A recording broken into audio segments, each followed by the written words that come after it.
a nuestros hijos, ¿no? El concepto de empatía viene del griego empatos, que quiere decir sufrimiento con el otro. Generalmente en el lenguaje cotidiano, Laura, solemos escuchar de la empatía es cuando me pongo o cuando me meto en los zapatos del otro. Y está bien, pero yo añadiría una pequeña coletilla, y es que consiste en meterse, ponerse en los zapatos del otro, pero, esto es muy importante, debemos tener en cuenta que esos zapatos no son nuestros. Es decir, entiendo cómo te sientes, pero yo no estoy viviendo esa situación. Entiendo tus emociones, pero no es mi situación. La empatía es algo que no solamente es que se pueda desarrollar, sino que se tiene que desarrollar. Y siempre comento que la empatía se desarrolla con un otro. Bueno, esto un otro es entre comillas, ¿no? Porque un otro implica una tribu, ¿no? Sí. Hace falta una tribu entera para desarrollar a un niño, para que un niño crezca y para educar un niño. Bueno, pues la empatía necesitamos un otro. Es decir, nuestro hijo aprende a montar en bicicleta, por ejemplo, porque hay alguien, o hay varias personas, ¿vale?, que le enseñan a montar en bicicleta. Nuestro hijo aprende a escribir porque hay alguien, su profesora, su madre, su padre, hay alguien que le enseña a escribir.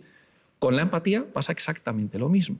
Y luego podríamos encontrar dentro de lo que es la empatía como tres niveles, ¿no? Como tres tipos de empatía.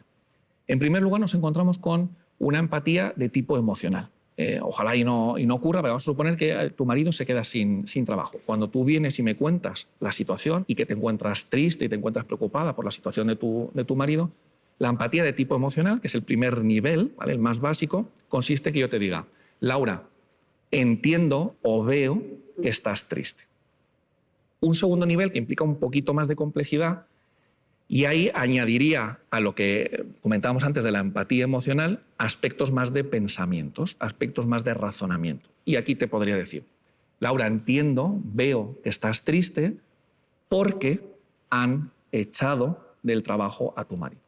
Y luego el tercer y último nivel de la empatía consiste en un cambio de perspectiva. Es decir, hasta este momento, ¿no?, como dice siempre Martin Hoffman, que es uno de los grandes expertos en empatía, la empatía es una respuesta en la cual hablamos más del otro que de uno mismo. O sea, en este tercer tipo de empatía, Laura, lo que ocurre es que yo me voy a tu lugar, pero añado algo en relación a mí. Es decir, veo, Laura, que estás triste porque han echado a tu marido del trabajo, yo en tu lugar me sentiría exactamente igual. ¿Tú crees que existen diferencias entre niños y niñas? Y en caso de que creas que sí, ¿quién crees que son más empáticos? A ver, realmente pienso que sí que las hay. No las debería de haber, pero creo que sí que las hay.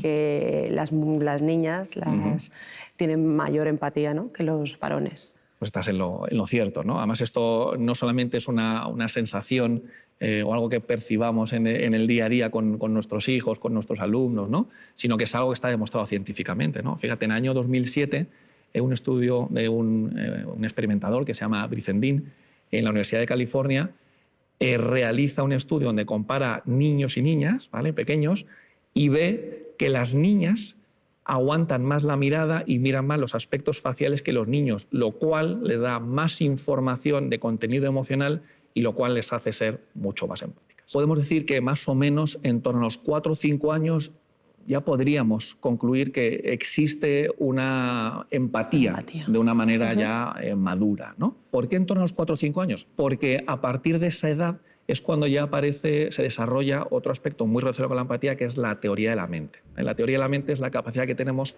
para ponernos en el lugar del otro y no solamente entender las emociones que está experimentando el otro, sino para saber qué ideas, qué pensamientos y qué expectativas tiene el otro, ¿no? ¿Cómo podemos hacer que nuestros hijos sean sensibles, sean empáticos? Bueno, pues igual que decimos que para conseguir que un niño aprenda a nadar necesitamos enseñarle a nadar, es decir, ejercer de modelos y luego que él vaya aprendiendo poco a poco en este caso, esta conducta motriz, en el caso de la empatía decimos exactamente lo mismo. Decía la Madre Teresa de Calcuta, no os preocupéis por lo que les decís a vuestros hijos, preocuparos de lo que hacéis.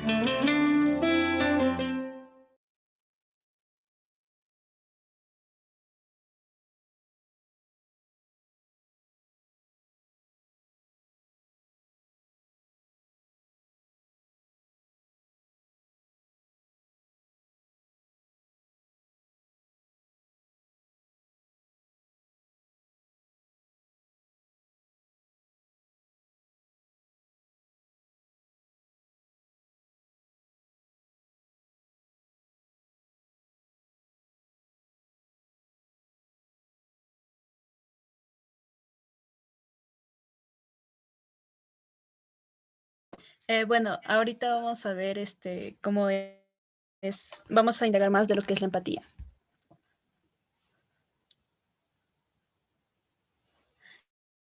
¿Qué es la empatía? La empatía es tratar de comprender los sentimientos y situaciones que atraviesan los demás. La palabra empatía es de origen griego empatea, que significa emocionado. Permite que las personas ayuden entre sí como aconsejándose o actuar diferente frente a una situación que genera problemas con la otra persona. Una persona empática es aquella que escucha y entiende problemas o emociones de otros.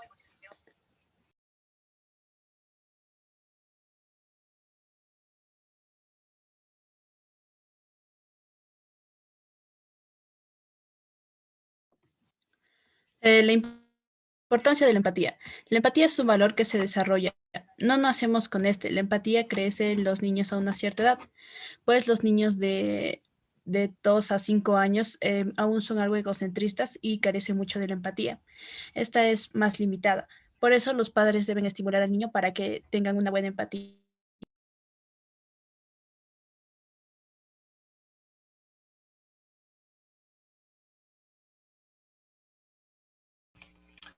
Ya, para ser una persona empática hay que reunir una serie de características.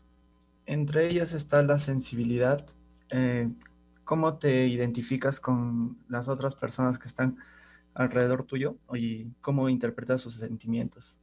También a una persona empática tiene que saber escuchar eh, y no solamente esperar qué responder a la otra persona con la que está hablando. Las personas empáticas, o sea, no tienen reacciones tan extremistas, o sea, son más calmados y tienen mayor comprensión hacia, hacia, hacia los demás. Ya. La siguiente. Ya, también entienden que cada persona es diferente y se muestran más tolerantes y respetuosas. También su lenguaje es más calmado, hablan con cuidado, nunca tienen un lenguaje ofensivo, ni nada que ver. Ya, ahora mi compañero. Ya. Tipos de empatía.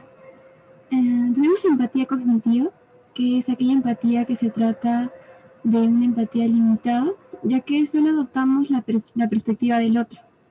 Esta empatía implica que somos capaces de comprender y asumir sus puntos de vista y ponerlos en sus zapatos.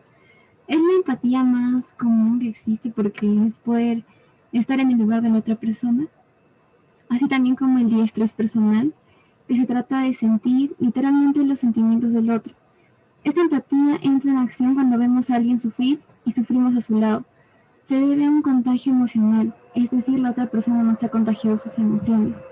Un ejemplo de esto puede ser cuando vemos a una persona que está triste o está alegre y inmediatamente sentimos esa alegría o esa tristeza.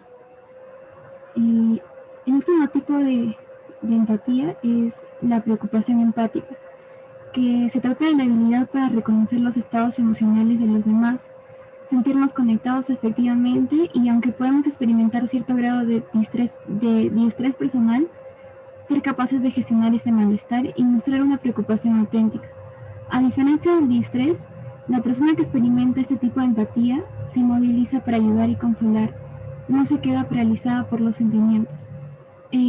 Por ejemplo, en el anterior ejemplo de cuando una persona está triste, nosotros siempre estamos ahí, o como un amigo, cuando un amigo está triste, nosotros apoyamos o lo escuchamos, intentamos calmar esa tristeza que le puede estar pasando en ese momento. Y bueno, chicos, eso sería todo. No sé si tienen alguna pregunta.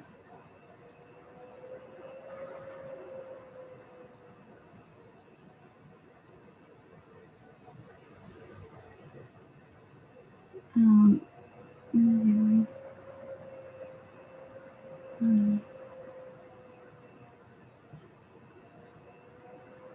mm, ya, ok. Entonces, si no hay ninguna pregunta, vamos a pasar a finalizar la reunión. Muchas gracias por haber estado en la reunión y por el tiempo que se dieron para poder entrar. Muchas gracias.